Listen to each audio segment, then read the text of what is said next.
आमदार आहे या ठिकाणचा, त्याच्या विरुद्ध प्रचंड असंतोषाची लाट आहे। माननीय उद्धव बाळासाहेब ठाकरे यांच्याबद्दल प्रचंड सहानुभूती आहे आणि दिलेल्या उमेदवाराचं स्वागत करण्यात येत आहे। त्याच्यामुळे ही निवडणूक एकतर्फी झालेली आहे आणि ही जी निवडणूक आहे ती आता निवडणूक राहिली नसून ती जनतेने हातामध्ये घेतलेली निवडणूक आहे। पण साहेब कुठेतरी मैदानात तुम्हाला असं वाटत नाही का ही निवडणूक जड जाते? कारण तिकडे भल्लाडे नेते, इकडे नेते नाहीत। ही निवडणूकच होत नाहीये। ही निवडणूक जनतेने हातात घेतलेली असल्यामुळं ही निवडणूक संपूर्णपणाने एकतर्फी आहे। आता जे काही बलाढ्य वगैरे जे धनदांडगे, लबाड लांडगे, धनदांडगे, अलिबाबा 40 चोर हे जे लोक आहेत ना, हे सगळे आता घाबरलेले आहेत। त्यांना आपल्या माध्यमातून मी सांगेल की त्यांनी फक्त आपलं डिपॉझिट कसं वाचेल एवढंच बघावं, बाकी निवडणूक लोकांनी हातात घेतलेली आहे। बर, आता एकंदरीत मला सांगा, आता मशाल तर आहे, पण लाडक्या बहिणीचा काय वाटतंय बाबा? फायदा होतोय का? लाडकी बहीण आहे पण दाजीचं कुठेतरी कंबरट मोडतंय का महागाईमुळे? दाजीचं पूर्णतः कंबरट मोडलेलं आहे। त्याच्यामुळे सगळे दाजी आणि त्यांच्या बरोबरच्या आमच्या बहिणी बरोबर सगळे एकजात आता यांच्या विरुद्ध भेटलेले आहेत। त्याच्यामुळं आपल्याला काही अडचण नाहीये आणि माननीय उद्धव बाळासाहेब ठाकरे साहेबांनी असं सांगितलेलं आहे की आता जी लाडकी बहिणीची 1,500 आहेत ते आम्ही 3,000 करणार आहोत आणि शेतकऱ्याचं जे कर्ज आहे जे यांनी माफ केलं नाही मागे माननीय उद्धव बाळासाहेब ठाकरे साहेबांनी त्यांच्या काळामध्ये शेतकऱ्याचं 2 लाखाचं कर्ज माफ केलं होतं। मला वाटतं का 1,500 घर चालू शकतं एखाद्या महिन्यात? 1,500 अजिबात घर चालू शकत नाही। हे मतदारांना दिलेलं आमिष आहे, ते गाजर दाखवलेलं आहे, परंतु ते ओरिजिनल नाहीये। फक्त निवडणुकीच्या तोंडावरती मतदारांना दिलेलं ते आमिष होतं आणि ते सगळं जनतेला कळून चुकलेलं आहे। बरं, आता मला सांगा, 3 आमदार राहिलेले संजय दादा साहेब असतील, काय वाटतंय बरं? मतदारसंघात फिरताय, काय अनुभव येतोय? आता मला तर अनुभव आलाय, मी सुद्धा फिरलेलो आहे। रस्ता सोडून नाल्यांनी यावं लागतंय, काय नेमकं काय बाबा? अगदी बरोबर, तसंच आहे।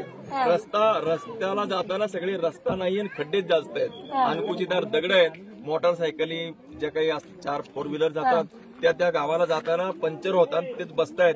हा याचा विकास आहे। गेल्या 15 वर्ष यांची पात्रता नव्हती। मनुष्य गद्दार आहे, ढोंगी आहे, बनावट पण आहे। त्यांनी छातीवर हात ठेवून सांगावं सगळ्यांच्या समोर की तो ओबीसी आहे का अनुसूचित जातीचा आहे। देवाच्या समोर त्यांनी सांगावं तू नेमका कोण आहे।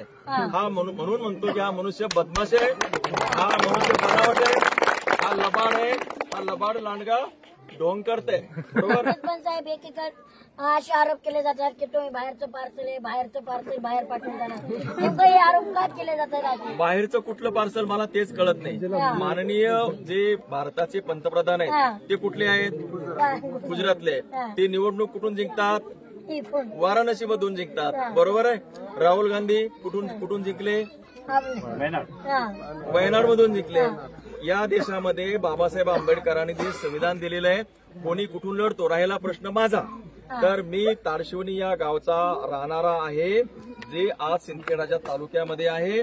पूर्वी ते माझं गाव मेहकर तालुक्याचाच भाग होता आणि माझे सगळेच्या सगळे नातेवाईक 40 ते 45 हजार, किती 40 ते 45 हजार नातेवाईक माझे मेहकर मध्ये आहेत। दुसरं एखादा जो शिकलेला मुलगा आहे, मी निंदन खुरपण करून रोज मजुरी करून शिकलो। माझ्या आई वडिलांनी बाबासाहेबांच्या पुण्याने मी शिकलो, नंतर मंत्रालयात अधिकारी झालो, पण अधिकारी अनेक पदं भूषवली, अनेक कामं केली, पण माझं मन तिथं रमलं नाही।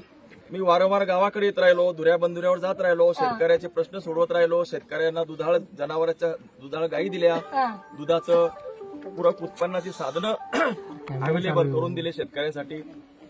कारण काय तर मला शेतकऱ्यांची कळवळा होती, कारण मी शेतकऱ्याचा मुलगा आहे आणि या भागातलाच आहे। त्याच्यामुळं मी मुंबईचं पार्सल आहे, मुंबईचा नाही आहे, मी इथल्याच भूमीतला आहे आणि मी मेहकरला जागा घेतलेली आहे।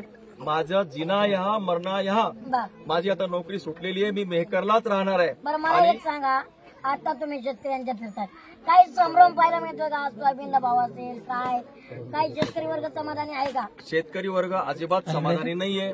शेतकरी वर्ग अतिशय भरडला गेलेला आहे। या भागातलं एकमेव पीक जर कोणतं असेल